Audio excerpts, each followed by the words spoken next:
start with some sort of rehabilitation. Yeah. Because if I know, like I said it a million times, I can quit on my own. Like, I'm not addicted. I can stop anytime.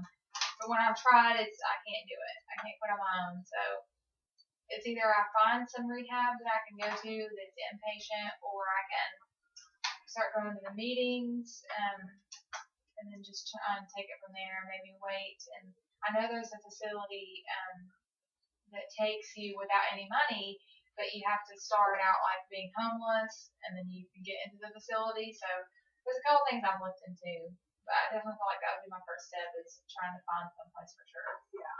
So that's great that you've really kind of taken that initiative, to find out things in this area, outside this area, and what you have to do. So from my understanding, are you willing to start the meetings now, even though you're still suffering right now? Even if we can't get you into that rehab today or within the next couple days? Yeah, I want to start the meetings as soon as possible. And plus, I think that would look good for my boss, But I mean, I don't want to feel like a hypocrite either, because I mean, I'm still using. Yeah. So I don't want to go to these meetings and all these people who have like overcome all this, and I'm still actively using. Yeah. It's just I can't go through the withdrawals. Yeah. I'm not strong enough to do it, and I'm not, because I have to keep a job, and I can't withdraw at work. I can't get out of bed when I'm withdrawing. Yeah. So I'm gonna go to the meetings. I'm gonna start going tomorrow. I'll go to the first one tomorrow, but I mean, until I get into some sort of rehab, I don't want to take Suboxone. I don't want to take methadone, because I don't want to be addicted to that either. Right. I want to completely cut all this out, but I'm not strong enough to do it cold turkey. Yeah. Well, and that's good, and I understand about not wanting to be a hypocrite, but I will say that being in those rooms, those people can help you. And, they know what you're going through. So you're not the first and you won't be the last. And they're willing to help you. I've had a lot of clients that have went to meetings that have used, and, they've helped them. And they help them get back on track, and having that support system, especially if you do go off to rehab, a lot of my clients, they've lost families and lost, their support system and have nobody. And sometimes their only support system is the people in those rooms. So don't think that that's that you're being a hypocrite, because you're definitely making the right moves, and you're definitely one of my easiest clients as far as getting them into rehab, because sometimes that's not the easiest situation. Yeah, I went back and forth with myself, because I think as soon as you admit that you think you have a problem, it's a lot easier to deal with it from there. But I never wanted to admit that I had an issue. Yeah. Because I always had the money, and if I can justify every dollar that I spend, because I still do pay child support for my daughter.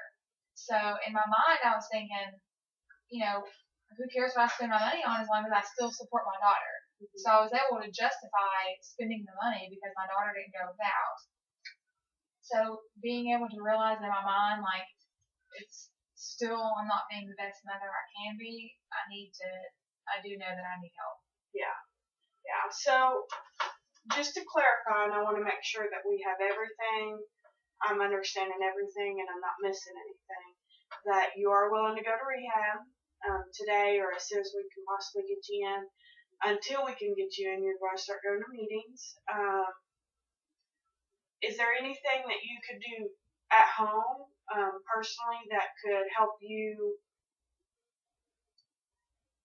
slack off from using, maybe? And that way, you're not, because you're still going to detox regardless, and that's coming. So maybe, you willing to cut down and not use as much today, or not use so much tomorrow, or?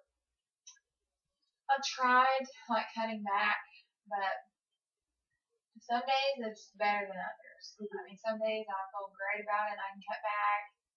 The other days I feel like then I will take twice as much. Right. I feel like by the time that wears off, it wears off really hard, and then I need twice as much just to kind of catch up to normal and then some. Yeah. So So, I mean, it's something I can definitely try. I'm gonna try and keep like a journal of, my feelings and my thoughts, and that kind of helps me vent and, release some stress and anger. So, hopefully I won't, be thinking about it all the time and try to keep myself busy. It's Yeah. really important. Yeah. Because having that journal, that's a really big thing that does help. I have a lot of my clients that actually do that, and they are able to get in with the program and say, you know what, today is not a good day, but if the one thing that you do right today is don't use, then that's a successful day. And so maybe if you get those feelings out, and maybe then you'll say, well, maybe I don't have to use as much today. Not every day is going to be a great day. Yeah. Anything could happen between now and the time that you get in rehab, or even after rehab. It doesn't have to stop today. And so I understand completely, and I think that's a big bonus. I mean, you're on the right road for sure.